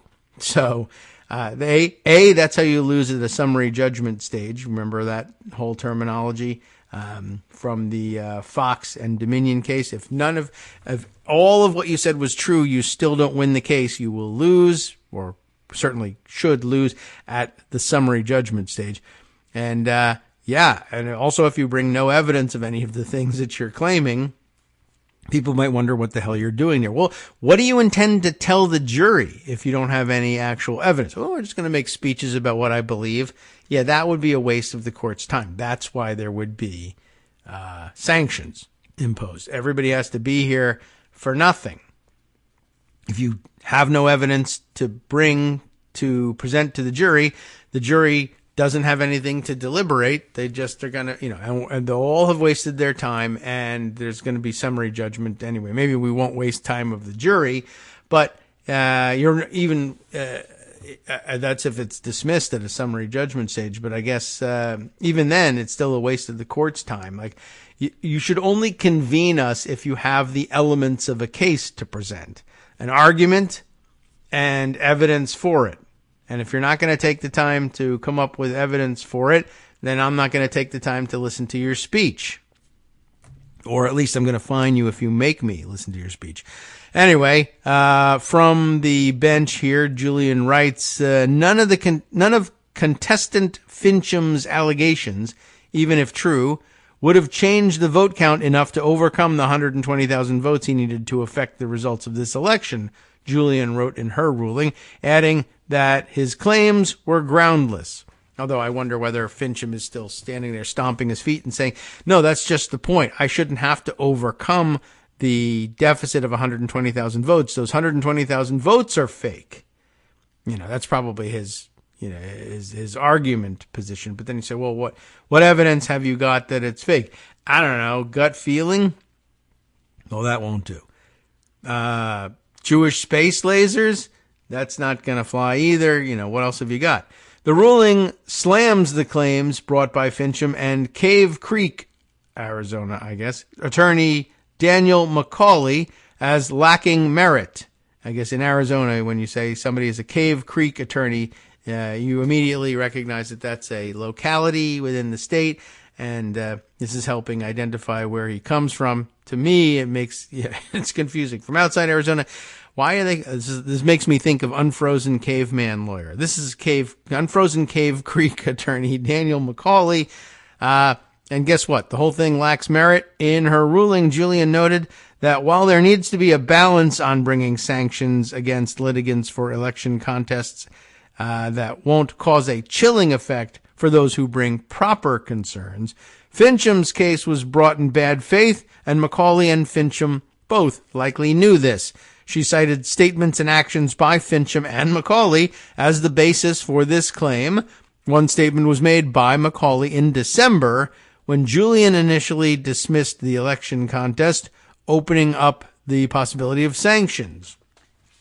And let's see. It says, McCauley said, I took this case because they needed somebody to do this. McCauley said at the dismissal hearing, I guess it does not matter if I get sanctioned here. I'm 75, semi-retired, and it will be 2 years or so before they get to it. Wow, really thumbing his nose at the court. Like, I'm old, I'm semi-retired. Even if you disbar me, that doesn't really actually affect my livelihood because I'm not going to be practicing anymore. Plus, court system being what it is, it's going to take you so long to get around to actually imposing sanctions. At 75, I could be dead by the time you sanction me. Well, they moved with a little greater dispatch than that, I guess. Although I guess they could decline to pay the fines, and you say you're just going to litigate until I die, and that might be soon. I don't know if that's the way you want to spend your golden years, but if you're a combative a-hole, maybe it is. All right. Julian noted that McCauley's comment showed that he had, quote, some awareness that this case lacked merit, and he expressed being less at risk of being disbarred as a result of the filing, giving his impending retirement. So he's like, he did essentially dare her to sanction him. McCauley's statement also supported Julian's decision to allow sanctions as it demonstrated a conscious decision to pursue the matter despite appreciating that the contest had no legal merit. Julian also took issue with Fincham not pursuing legal means of proving the alleged fraud he was claiming was prevalent in the election. Under Arizona law, Fincham had the opportunity to inspect the ballots that he was claiming were fraudulent, but withdrew his request to do so in the case despite claiming that 80,000 votes were, quote, missing and would likely favor him. Fincham lost the election by more than 120,000 votes. This demonstrates that Fincham challenged his election loss despite knowing that his claims regarding misconduct and procedural irregularities were insufficient under the law to sustain the contest, the judge concluded. I guess that's one way of looking at it and saying, well, even if the claim you were making was true, remember when she said that? It wouldn't have made any difference if you lost by 120,000 votes and you say, I claim that there are 80,000 votes missing and they would favor me. Well, if they were all in favor of you, you would lose by 40,000 votes. So do you have anything that makes it worthwhile going forward? And I guess the opportunity was there to say, well, it doesn't affect the outcome of the election. I'll drop my claim for a do-over. But I mean, if there were 80,000 votes missing, that would be a fairly significant thing. And don't you think we should use the court system to straighten that out? Sure. Any evidence for 80,000 missing votes? Well, no, they're missing. And so is the evidence, of course. That's no coincidence, Your Honor. Well, too bad. That's not going to help you. Interesting. Okay. Fincham has been known to make bold claims and then back out of providing evidence, as a recently released report from the Arizona Attorney General's office showed. We heard about that one last week, right? The long suppressed Attorney General's report that showed that there was no voter fraud or election interference, despite the fact that the prior Attorney General of Arizona, right up until leaving office, insisted that, no, there really was plenty of it, and I'll prove it in my report, which shows that there was none. All right. So this report noted that Fincham has in the past made bold claims and backed out of providing evidence. Fincham met with then Attorney General Mark Branovich's Election Integrity Unit investigators after he had made multiple claims online about fraud, etc. Investigators were interested in speaking with Fincham about claims he made regarding Pima County and him finding allegedly 35,000 fraudulent voters. But when Fincham met with the investigators, he did not mention that allegation. Instead, he said he did not have any evidence of fraud and did not wish to take up their time, which is really all the judge was asking. Just give me the same courtesy. Say you don't have a claim and don't take any more of my time. But he wouldn't do it for the judge, so the judge said, well, then you're going to have to pay a fine. He did give investigators 4 early ballots that he said showed a, quote, flawed process for mailing ballots, as they had been sent to prior residents of the address that was on file. None of the ballots were opened or counted, and the Maricopa County Recorder's Office had no record that the people in question had changed their address with them. Neither Fincham nor his attorney followed up with attorneys for Secretary of State Adrian Fontes or Governor Katie Hobbs, who also provided a litany of evidence that was publicly available that dismissed all of the claims made by Fincham's suit. Instead, Fincham's attorney argued over how certain court proceedings work without citing any relevant case law. That's not how this works. It's supposed to go like this. Says who? Says nobody, I guess. Well, Judge Julian ruled that Fincham will have to pay attorney's fees to both Fontes and Hobbs, but did not award any additional damages. McCauley declined to comment in an email to the Arizona Mirror. Fincham is still fundraising off the conspiracy theories of election fraud, saying that the funds will be going, quote, toward paying down campaign debt as well as legal defense fees for ongoing lawsuits pertaining to the election. Fincham had no campaign debt, though, and no ongoing election lawsuits, so I suppose it's possible that he's just going to grift off of people to pay these fines, and that ought to actually get him in more trouble all by itself. His latest fundraising email features himself and John Thaler, I don't remember who that is, speaking about debunked conspiracy theories that was aired before a joint session of the Senate and House Elections Committee last month. This is not the first time Fincham has been sanctioned, as we now know. In an election lawsuit, Fincham was sanctioned in federal court alongside former gubernatorial candidate Kari Lake for a lawsuit that aimed to ban the use of electronic tabulation machines in the state in favor of a hand count. So, there you go. A repeat offender, a recidivist when it comes to wasting the court's time. And, the big cowboy hat on his head in this picture, I don't know, to me says this might in fact be a waste of time. I don't know why. I just have that feeling now. Now I'm going to associate it with big cowboy hats. So all of you big cowboy hat fans can blame Mark Fincham for ruining your reputation with me, the important arbiter of something. All right. This is an interesting piece that I saw Mark Elias tooting around on Mastodon the other day. Good opportunity once again to confirm more priors. And we love that on this show, but actually, I like to do it under the guise of bringing forth evidence. It's just something that Mark Fincham doesn't do. Bringing forth evidence that some of our suppositions about people, about whom it was irresponsible not to speculate, might in fact hold water. Brad Raffensperger is the topic here of this Democracy Docket entry by Mark Elias. Brad Raffensperger is just another Republican vote suppressor. That's the headline. And I think probably true. And taking a slightly different tack, I think, on all of this. But remember, why am I offering this at all? I've often, maybe, said that Brad Raffensperger, in my view, despite the fact that he comes off as, staunchly protective of the legalities involved in his job as Secretary of State for Georgia and wouldn't give in to Donald Trump's baseless and ridiculous and illegal and unconstitutional request that he fined him the 11,000 plus votes that he needed in order to, quote unquote, win the electoral votes in Georgia. One, he's no hero. And I think two, that's what Mark Elias is out to prove here. But also, it was my supposition, I don't know if anything in this article speaks directly to it, that Brad Raffensperger's discomfort with the request was that it was illegal, that there was no legal framework within which he could grant Trump's request.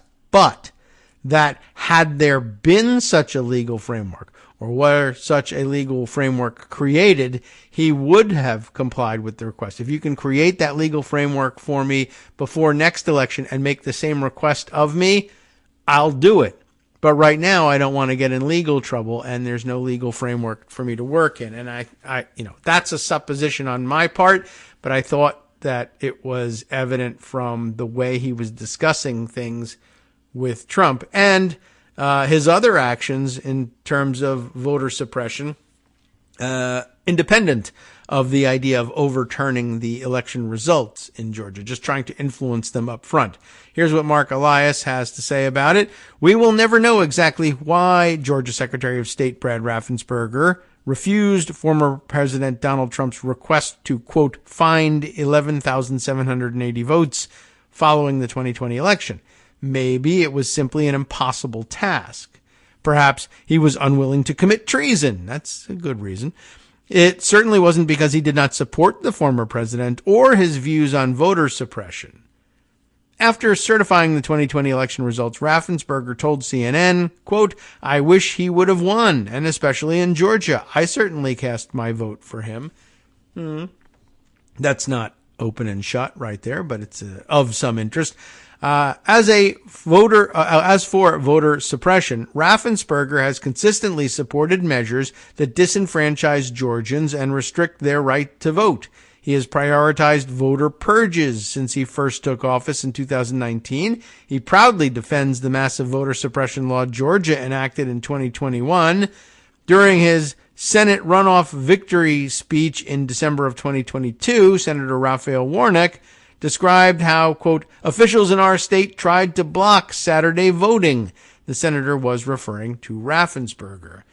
Now safely reelected to another term, Raffensperger is taking his voter suppression campaign national. He recently wrote a letter to House Speaker Kevin McCarthy asking for his help. The letter begins by imploring the speaker to remain, quote, steadfast in opposing a federal takeover of elections. It is safe to say that even without this letter, McCarthy is unlikely to support the Freedom to Vote Act. That doesn't sound like something he would support. Then Raffensperger, in the very next sentence, asks McCarthy for the speaker's, quote, support for a set of reforms to current national election law. Well, so much for federalism. Raffensperger saying that he wants to reform elections is like Florida Governor Ron DeSantis saying that he wants to reform public school libraries. We all know what kind of reforms those are. And I'll tell you what, why don't we save that and the conclusion of this article for the other side of this brief 2-minute break. And then you'll know all there is to know about Brad Raffensperger, I guess. Hi everybody, it's me, David Waldman. Yes, the same guy who interrupts you all the time. Interrupting you one more time, just to tell you again, another reminder that your contributions are what keep this show on the air, and patreon.com, patreon.com, is still among the easiest ways to make the sustaining subscription donations that keep us afloat. Are you ready for the pep talk about how our Patreon campaign is still going strong and growing? Well, too bad. Yeah, the plain fact is we actually are headed in the wrong direction, and whereas we once had about 175 monthly patrons, we're now actually down below 150. Time to recruit some more. Not exactly the kind of news I wanted to share, but there it is. For those of you in a position to support the show, patreon.com does make it easy to make those secure, recurring monthly contributions to do so. Patreon.com/KagroX gets you straight to our donation page. We've been through a lot together. The worst of the pandemic, we hope. The worst of the insurrection, we hope. So go ahead and treat yourself. You don't need an excuse. Give yourself the gift of a little something you enjoy in life. Support the show. And of course, if you happen to prefer using PayPal or even the Square Cash app, we're up and running on those options too. So thanks again, everyone, for all your support. We couldn't, or at least shouldn't, do it without you. Hope you'll be on board soon too. Thanks for all your support.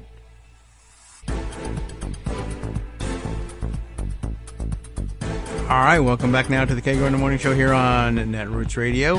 Just trying to open up all the channels of communication here in order to see what else we might want, what other stories we might want to pursue. But let's return now to the Democracy Docket. Mark Elias's, is it Substack? No, it's just a straight up blog. That's interesting. Substack. You're supposed to be doing Substack, everybody. Get to that instead. All right.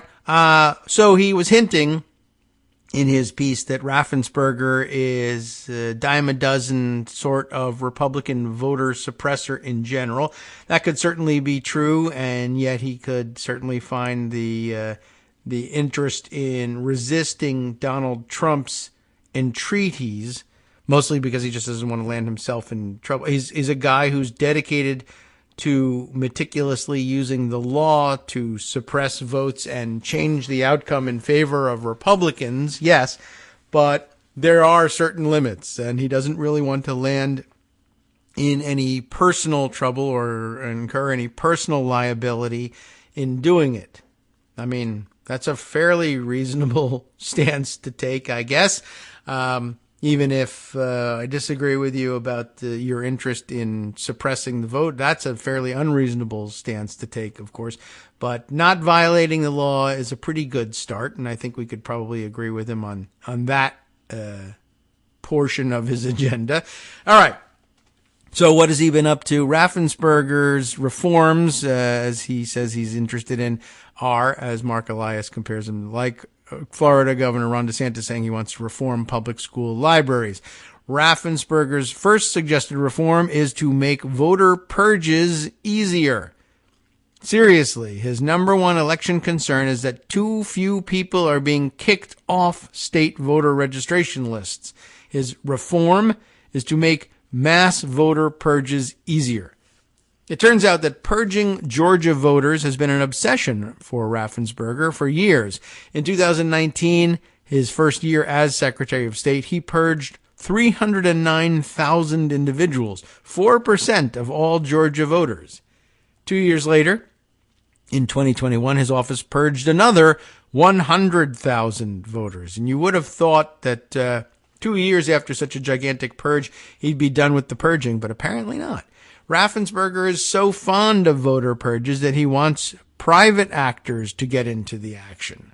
The 409,000 voters purged, not enough for him. He needs private intervention in this somehow. Let's see what this is about. When Republican election vigilantes tried to remove over 364,000 voters from the rolls before the 2021 U.S. Senate runoffs in Georgia, Raffensperger did nothing to stop them, despite already having purged 400,000. So another 364,000 on top of the four. So what is that for? 760,000 voters being purged from the rolls between 2019 and 2021.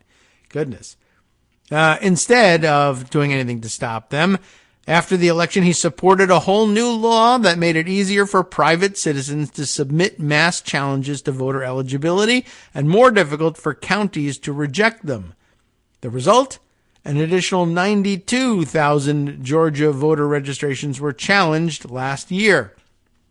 Raffensperger's next, quote, reform is to advocate for a national strict photo ID to vote law. A strict photo ID to vote law. There should have been maybe some hyphens in there or something to help me with the reading of that. Already, 35 states require some form of ID to vote. According to Raffensperger, the majority of those laws are insufficient and need to be toughened. States like Alabama, Florida, Louisiana, South Carolina, and Texas all have ID laws that Raffensperger would consider too permissive. How do you like that? Raffensperger's proposal would also require a strict photo ID to vote laws for all modes of voting, a code word, of course, for mail-in voting. You'll have to mail us what? A photocopy of your license? That's not really all that safe. Next on Raffensperger's list of election reforms is a national ban on third-party ballot collection, which he derisively calls ballot harvesting. For many poor communities that are underserved by the U.S. Postal Service, third-party ballot collection is the only realistic way to vote. Native American voters are often the hardest hit by ballot collection bans, but they are not alone. Hispanic, Black, and young voters also rely heavily on the practice in many parts of the country. Curiously, Raffensperger seems to overstate the scope of Georgia's current ballot collection law, a law he claims was one of his first priorities after he was elected. In his letter to McCarthy, Raffensperger writes that no one should get between the voter and the ballot box. Yet, unlike some other states, Georgia does not prohibit all forms of ballot collection. And it's interesting. I know he's speaking of no one should get between the voter and the ballot box. In other words, no third party should handle the ballots. But, by the way, neither should the Secretary of State get between the voter and the ballot box either. But that seems to be your favorite pastime, telling people, no, I will stand athwart the ballot box and say no to most of you, and mostly based on race and maybe your age as well. Georgia allows, where we left off by saying, unlike some other states, Georgia does not prohibit all forms of ballot collection. Georgia allows, for example, relatives and household members to collect and deliver completed ballots. Also, unlike many other states, Georgia law does not place a numerical limit on the number of ballots that one person may collect and deliver. While the Georgia law is restrictive, it is not as categorical as his letter suggests. I don't want to make any suggestions or anything, but it turns out he hasn't done anything about it in Georgia, so okay. Nor is ballot collection a problem in Georgia, by the way. In 2022, the state election board, of which Raffensperger is a member, voted unanimously, which means it included him, to dismiss 3 claims of illegal ballot harvesting as baseless conspiracies stemming from the 2020 election. The board that ruled in these cases was composed of 3 Republicans and 1 Democrat. So come on. In his letter to McCarthy, Raffensperger next turns his attention to the relatively non-controversial topic of risk-limiting audits. Oddly, he acknowledges in his letter that most states already provide for such audits. Indeed, more than 35 states require some type of post-election risk-limiting audit. While this letter fails to make clear what exactly he wants Congress to require, it is worth noting that in 2020, Raffensperger abused his role in overseeing such an audit by expanding a limited audit to a full statewide hand recount. He did this to appease Trump and his supporters. How interesting. But I guess they're a good example of, well, there's no legal impediment to my doing this thing, which you want, even though it's ridiculous and won't very likely, and really might even say can't possibly come to anything, and doesn't really help you with the problem you say you have, which is you need to find 11,000 votes or whatever it is, 11,780 votes. But as ridiculous and as fruitless as I think it's going to be, there's no legal impediment to my granting it to you, so I will.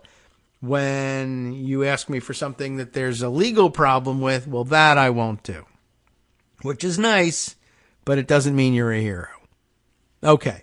Where were we here? Right. He expanded the audit from a limited audit to a full statewide hand recount in order to appease Trump and his supporters. Raffensperger's final election reform is the kind of demagoguery that we routinely expect from Republicans. He proposes a constitutional amendment to ban non-citizens from voting in all U.S. elections.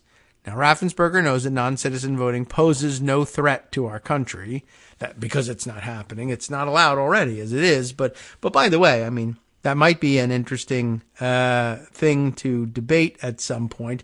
I mean, I've always wondered aloud, even though I'm sure it's kind of an unpopular thing. I mean, you want people, by and large, you want to promote citizenship and seeking citizenship. But if you're living here, working here, paying taxes here, living in the society in general, but are not a citizen, I mean, just theoretically, on a theoretical political science level of how people organize themselves, if you've chosen to live among these people, which is us, and participate in our daily lives and pay our taxes, etc., I don't really know why you can't have a say in the governance. I know you don't want to prevent, say, people from streaming across the border for no particular reason, but only, in the last 10 minutes before an election, and then voting. Like, you wouldn't want, say, the Russians, I don't know, just if you want to pick a group out of a hat here, to send 10 million people quickly over to vote, or maybe not even have to do that, just rather vote by mail and say, we vote for Putin for president of the United States, or whatever it is, or, Donald Trump for that matter. You wouldn't want that to happen, but, that's a long way from saying, what I'm saying, which is that no, people who actually have lived here long term and appear to have plans to stay here long term should have a say in their governance despite their citizenship status. Or at least you should consider that and not dismiss it outright out of hand because, I don't know, citizenship is somehow conflated with patriotism, which is somehow conflated with being, in the right or having American fundamental rights to self-governance, et cetera, when really it should be everybody that has the right to participate in self-governance and whatever. It's easily manipulated jingoism to be able to say, well, all they have to do is become citizens. Isn't that the least that we should expect from them? No, the least we should expect of them is lawful engagement in civic life and paying your taxes. That's the least we should be expecting of people. And citizenship, it might be something you want to do along the way, but if you're here, you're here, and I think you should have a say in how you're governed if your presence is going to be long-term. Anyway, Raffensperger does, of course, know that non-citizen voting poses no threat to our country. He knows that non-citizen voting in federal elections is already prohibited by federal law. He knows that amending the U.S. Constitution requires passage by 2/3 of each chamber in Congress and 38 state legislatures, and he knows that this will never happen. It will be a huge waste of time, right? I on a constitutional amendment that there should be a constitution in this country. Well, we already have one.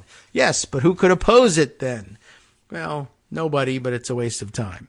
But Raffensperger also knows that in today's GOP, Stoking fears of foreigners is good politics, and he can vilify the handful of municipalities that have recently experimented with allowing non-citizens to vote in local elections. So it's not completely out of the question in this country, right? Make no mistake. For this proposal, the cruelty is the point. And it should also be pointed out that for Brad Raffensperger, mostly what this means is when I say non-citizens, I mean, wink, wink, I mean Mexicans.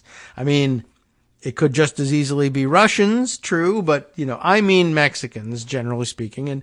But if you don't want non-citizens to vote because you fear foreign interference in the election, then you can't really turn your nose up at the Russia hoax either and say that's not a real thing, because it's also not a real thing that Mexicans are streaming across the border to vote in large numbers and affecting the outcome of our elections.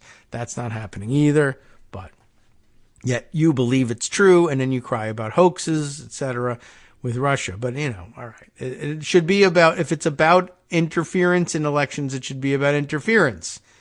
But if it's about individuals who have migrated to this country and are not carrying the Mexican, Honduran, Guatemalan, Bolivian, whatever banner with them to do it, but rather want to live as Americans, then I don't see the huge worry about it, especially, as I said, some municipalities allow it to happen nonetheless.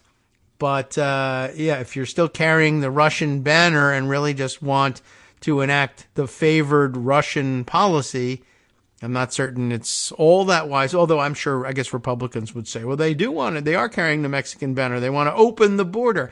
I don't know, actually, how many immigrants would agree that there should be no barrier to entry for everybody else. I wonder whether there's a little bit of wanting to pull the ladder up behind themselves, or whether it's just, well, I went through it, so everybody else should go through it too. I don't know. They may very well be very generous in spirit and say nobody should have to go through what I went through.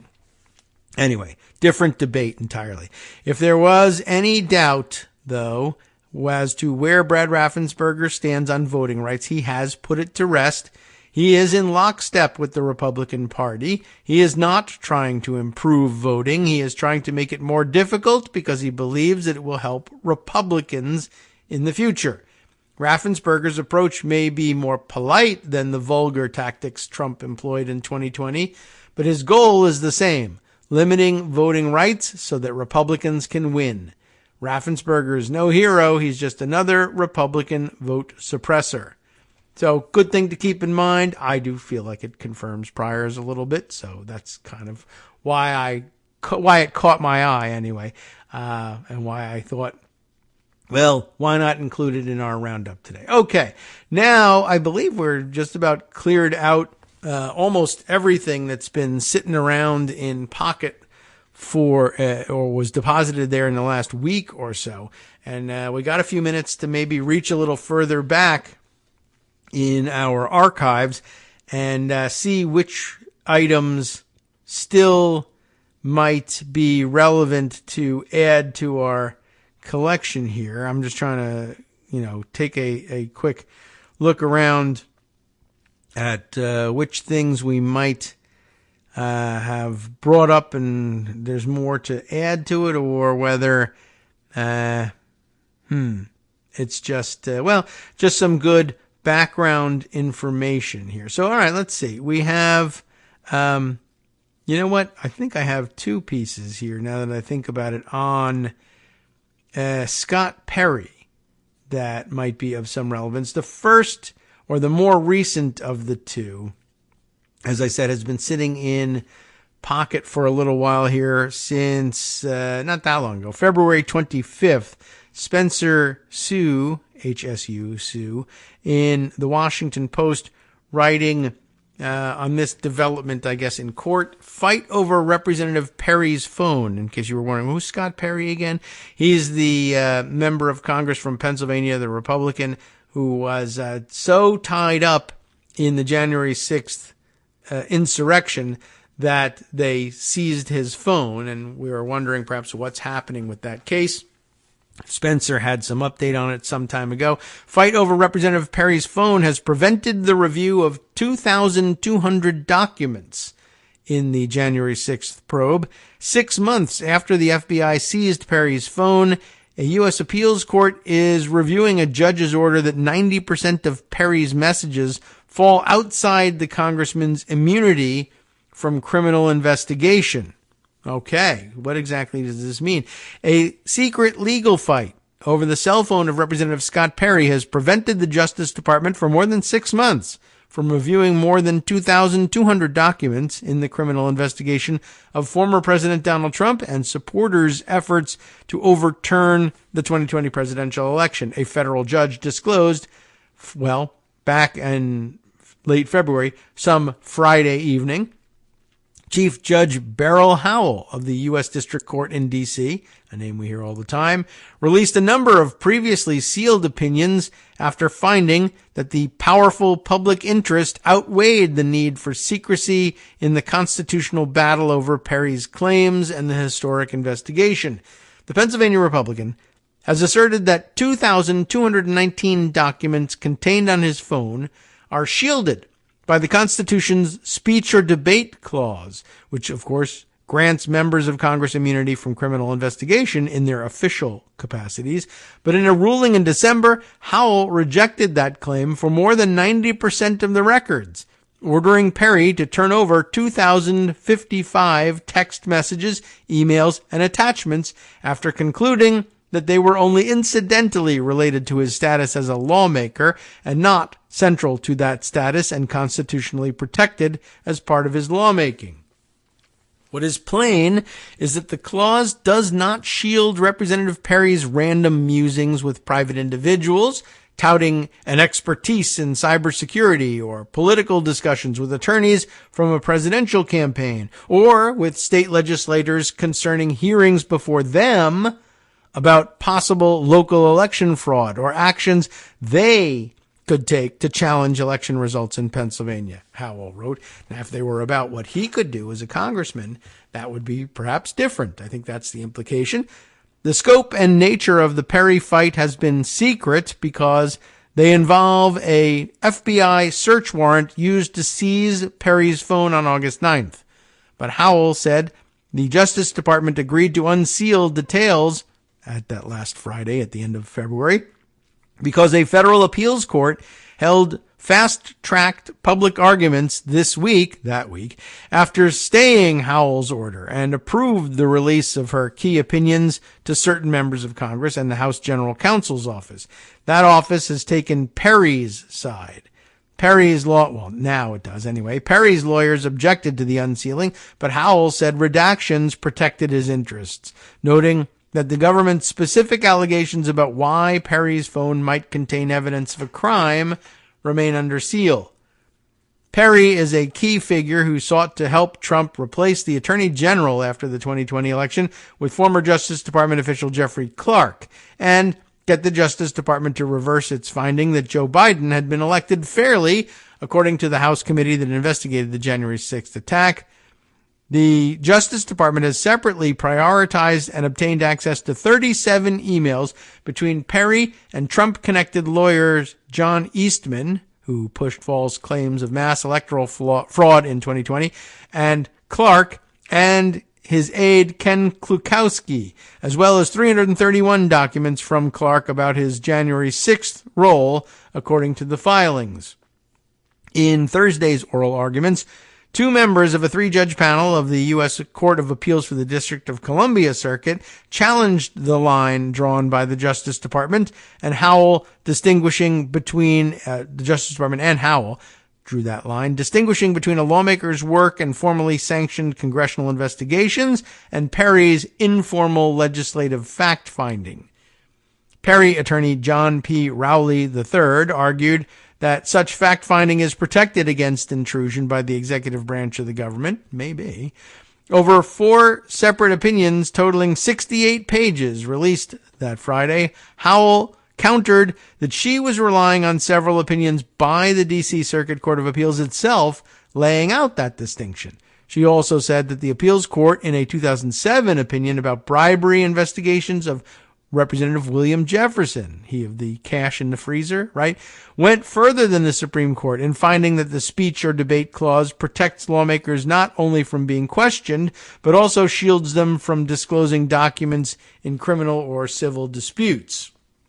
Howell warned that accepting Perry's astonishing view that the lawmakers are protected not only from questioning, but also from even disclosing records in the first place, would turn members of Congress into super citizens, immune from investigative scrutiny, criminal or civil liability, and political accountability, which will often turn on finding out whether or not they're criminals before you vote, right?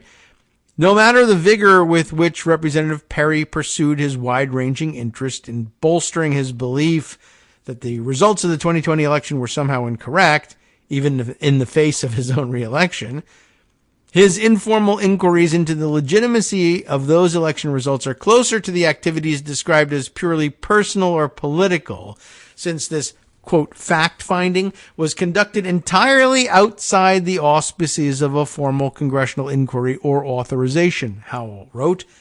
Howell agreed that 164 of 611 communications that Perry conducted with other House members were privileged, because they concerned core legislative action involving Congress's joint session to confirm the 2020 Electoral College vote. If he's talking to another congressperson about it, Howell's willing to protect it, even if it is about insurrection. But because it's about the joint session, well, okay, that's arguably protected under speech and debate. But she rejected the claim that for 678 messages with outside private parties attached, including many in which she said Perry was not obtaining information, but relaying it. Howell similarly rejected Perry's bid to shield 930 messages involving executive branch officials, finding it ironic that Perry would turn the Constitution's intended protection of lawmakers from executive branch interference in legislative matters on its head. That is interesting, right? The executive branch can't interfere in the speech and debate of the legislative branch.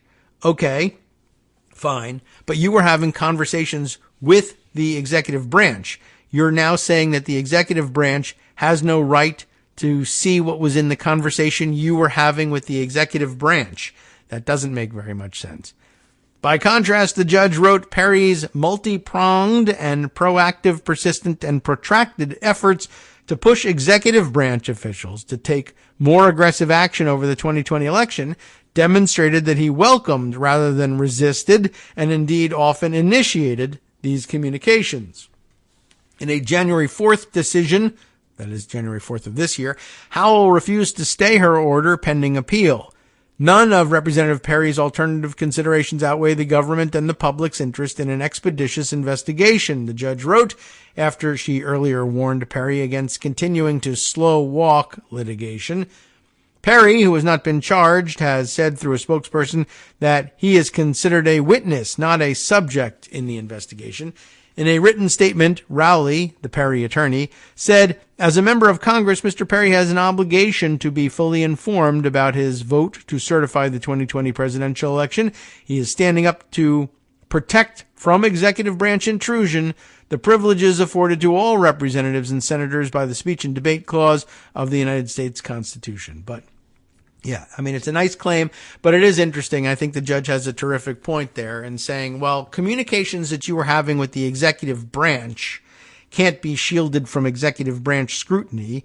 It's like waiving the privilege or some other sort of attorney-client privilege or something else. If you bring a third party into the conversation who's not your attorney, that destroys the privilege. If you bring an executive branch official into a discussion about anything and then later claim that same discussion that you were having with the executive branch should be shielded from other eyes in the executive branch because it was legislative in nature, well, no, it wasn't. Not to the extent, not insofar as it's protected by the speech and debate clause. The speech and debate clause is supposed to keep the executive branch's hands out of legislative business. But A, this was executive business that you were talking about. And B, even if it was legislative business, you were sharing it with the people who you are now claiming privilege from. Of course, you're only claiming privilege from them because the executive branch changed hands. That's the only reason that any of this makes any sense to talk about. Well, now the current executive ought not to be able to get a hold of my conversations with the previous executive. But that's the nature of the executive. The branch remains. The people who occupy it change. And maybe you don't want to put that stuff in their hands. If you wanted to make it a purely legislative effort, you wanted to change the law or change the rules by which the legislature considers the count of the electoral college votes, you could do that, and probably shouldn't be coordinating it with the executive branch. That evidence is a strange conflict of interest, to say the very least. All right. Well, anyway, just wanted to give you that bit of background and information. There's even another Scott Perry article, even older, just sort of recounting the dangers that this guy actually represents. Maybe one day we'll have to poke back into that and remind everybody. I'm curious as to why he's sort of floated outside the purview of this investigation for so long. And now the reason we figured out is, the tactics he learned from Donald Trump. Delay, delay, delay. Slow walk all the litigation so that the rest of the investigation passes you by. All right. Time now to hand things over to Justice Putnam for the West Coast Cookbook and Speakeasy right here on Netroots Radio. And we can tell you a little bit about what's coming up here. Let's see. Well, look at this. Starting off in his Bistro Cafe, smoking gun evidence. More of it. Rocks Fox News. You'll hear more about that and his take on it after this. You have been listening to Kagro in the Morning with David Waldman. What else in store? A federal judge ruled that a Missouri law banning local police from enforcing federal gun laws is unconstitutional and void. All right. And the National Transportation Safety Board opened probes of Norfolk Southern rail accidents. About time, I guess. U.S. health officials recalling 2 more eye drop brands due to contamination. Stay tuned for that news next.